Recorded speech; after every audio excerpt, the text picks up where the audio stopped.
শুভেচ্ছা বাঙালিয়ানার সায়াহ্নের সংবাদে স্বাগত। শুরুতেই শুনে নিচ্ছি সংবাদ শিরোনাম। বাংলাদেশে কার্যক্রম শুরু করে বৈদ্যুতিক গাড়ির জায়ান্ট বিওআইডি। প্রধানমন্ত্রী চীন সফরে আরও বিনিয়োগ বাড়ার আশা। এবারও এডিপি বাস্তবায়নে ধীরগতি। উন্নয়ন বাজেটের অর্ধেকও খরচ হয়নি 11 মাসে। এবার অন্যান্য সংবাদের সঙ্গে বিস্তারিত।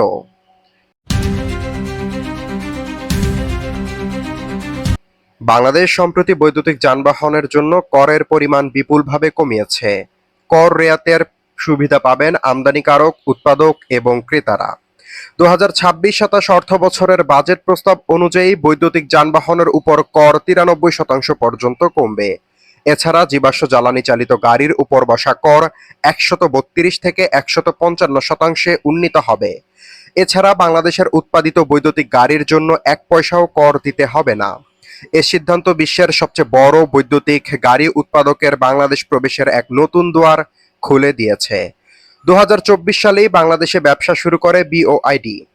চলতি বছরই কোম্পানিটি দেশীয় কোম্পানি রানারের সঙ্গে একটি উৎপাদন এবং সরবরাহ চুক্তি করে।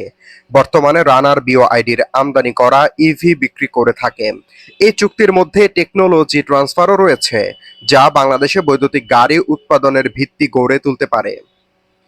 ইতোমধ্যে বিওআইডি ইভি উৎপাদনের জন্য ময়মনসিংহের ভালুকায় একটি কারখানাও স্থাপন করেছে। প্রধানমন্ত্রী তারেক রহমান চীন সফরে এই নিয়ে আরও সম্ভাবনাময় গল্প তৈরি করেছেন। জানা গেছে বাংলাদেশ এই সফরে বিওআইডির কাছ থেকে আরও বিনিয়োগ আনার চেষ্টা করবে। বাংলাদেশ ধীরে ধীরে ডিজেল চালিত গাড়ি তুলে দেওয়া হবে, এই বার্তাও দেওয়া হবে বিওআইডিকে।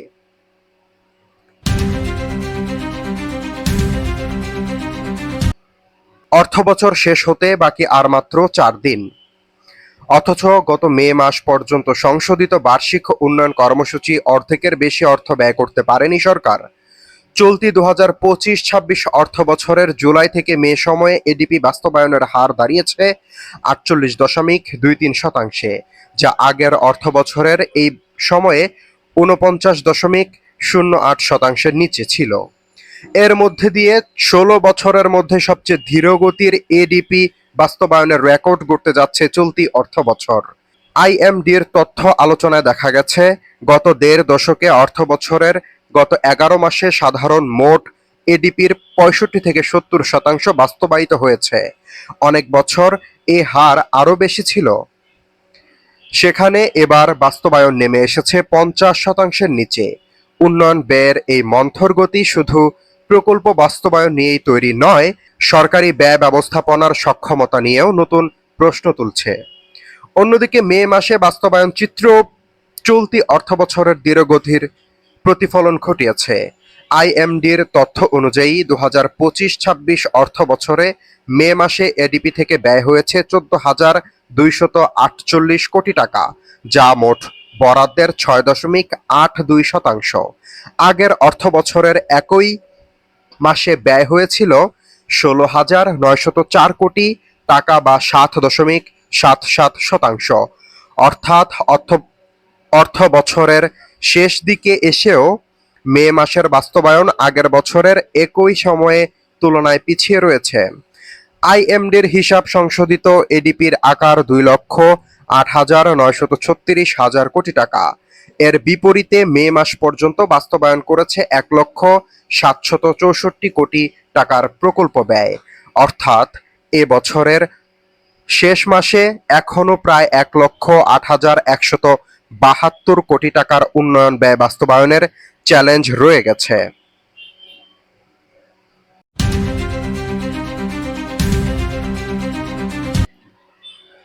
দ্য ইকোনমিস্টের প্রতিবেদন অনুযায়ী ফুটবলের পাশাপাশি কূটনৈতিক ফ্রন্টেও বড় সাফল্য পেয়েছে ইরান। 4 দশকের মার্কিন নীতি উল্টে ট্রাম্প প্রশাসন আগামী 60 দিনের জন্য ইরানি খনিজ তেল উৎপাদন ও বিক্রির অনুমতি দিয়েছে। এবারের ছাড়ে মার্কিন শোধনাগারগুলোতে সরাসরি পারস্যের তেল কিনতে পারবে। লেবানন সংকটের মাঝে হরমুজ প্রণালী খোলা রাখা ও বিশ্ববাজারে তেলের দাম কমানোর উদ্দেশ্যে ওয়াশিংটন এ সিদ্ধান্ত নিয়েছে। যদিও বিশ্লেষকদের মতে এতে যুক্তরাষ্ট্রের লাভ সামান্যই, তবে ইরানের জন্য এটি বড় আশীর্বাদ। মে মাসের শূন্যে নামা তেল রপ্তানি জুনে দৈনিক 15 লাখে ঠেকেছে। লজিস্টিক জটিলতা কমায় তেহরানের মুনাফাও বাড়ছে। এই লাইসেন্সের মেয়াদ বাড়লে ট্রানজিট ফি এবং অবরুদ্ধ সম্পত্তি ছাড়ের মাধ্যমে আগামী এক দশকে ইরান পারস্য উপসাগরের অন্যতম ধনী রাষ্ট্রে পরিণত হতে পারে। এর জন্য তেহরানকে তার পারমাণবিক কর্মসূচি বা আঞ্চলিক নীতিতেও কোনো ছাড় দিতে হচ্ছে না।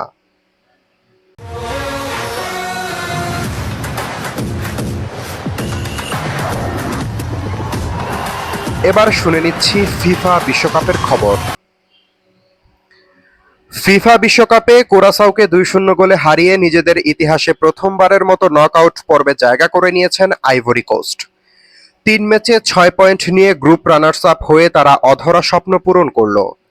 অন্য ম্যাচে আর্জেন্টাইন কোচ সেবাস্টিয়ান বেক্সাসের মন্ত্রণায় 4 বারের বিশ্ব চ্যাম্পিয়ন জার্মানিকে 2-1 ব্যবধানে হারিয়ে দীর্ঘ 20 বছর পর নকআউটে উঠেছে ইকুয়েডর। লেরোয় সানের বিতর্কিত গোলে জার্মানি প্রথমে এগিয়ে গেলেও নিলসেন ও গঞ্জালো প্লাতার গোলে ঐতিহাসিক জয় পায় লাতিন দেশটি। তবে হেরেও গ্রুপ চ্যাম্পিয়ন জার্মানি। এদিকে হলিউড তারকাদের উপস্থিতিতে লস অ্যাঞ্জেলসের স্বাগতিক যুক্তরাষ্ট্রকে 3-2 ব্যবধানে হারিয়ে চমক দেখিয়েছে আগেই বিশ্বকাপ থেকে বিদায় নেওয়া তুরস্ক। ম্যাচের শেষ কিকে জয়সূচক গোলটি করেন কোয়ান আয়হান। 9 মূল খেলোয়াড়কে বিশ্রামে রাখা যুক্তরাষ্ট্র হারলেও গ্রুপ চ্যাম্পিয়ন হিসেবে পরের রাউন্ডে যাচ্ছে তারা।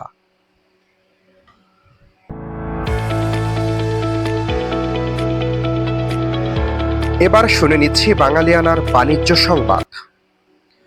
গ্রাহকদের সুবিধার্থে ব্যক্তিগত ঋণের সর্বোচ্চ পরিশোধের মেয়াদ 5 বছর থেকে বাড়িয়ে 8 বছর করেছে বাংলাদেশ ব্যাংক। একই সঙ্গে ব্যাংকগুলো সামগ্রিক ঋণ প্রবৃদ্ধির চেয়ে ভোক্তা ঋণ বাড়ানোর উপর থাকা বিধিনিষেধও প্রত্যাহার করে সার্কুলার জারি করা হয়েছে। কেন্দ্রীয় ব্যাংকের এই সিদ্ধান্তের ফলে গ্রাহকদের মাসিক কিস্তি বা ইএমআই এর পরিমাণ কমবে, যা সাধারণ মানুষের কেনাকাটা ও ঋণ প্রাপ্তি সহজ করবে। এছাড়া নতুন নীতিমালায় বৈদ্যুতিক হাইব্রিড ও স্থানীয় ক্ষেত্রে অটো লোনের সর্বোচ্চ সীমা বাড়িয়ে 80 লক্ষ টাকা করা হয়েছে।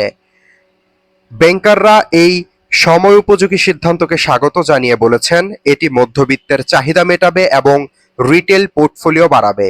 তবে সঠিক ব্যবস্থাপনা না থাকলে ব্যাংকের ঋণ ঝুঁকি বাড়ার আশঙ্কাও রয়েছে।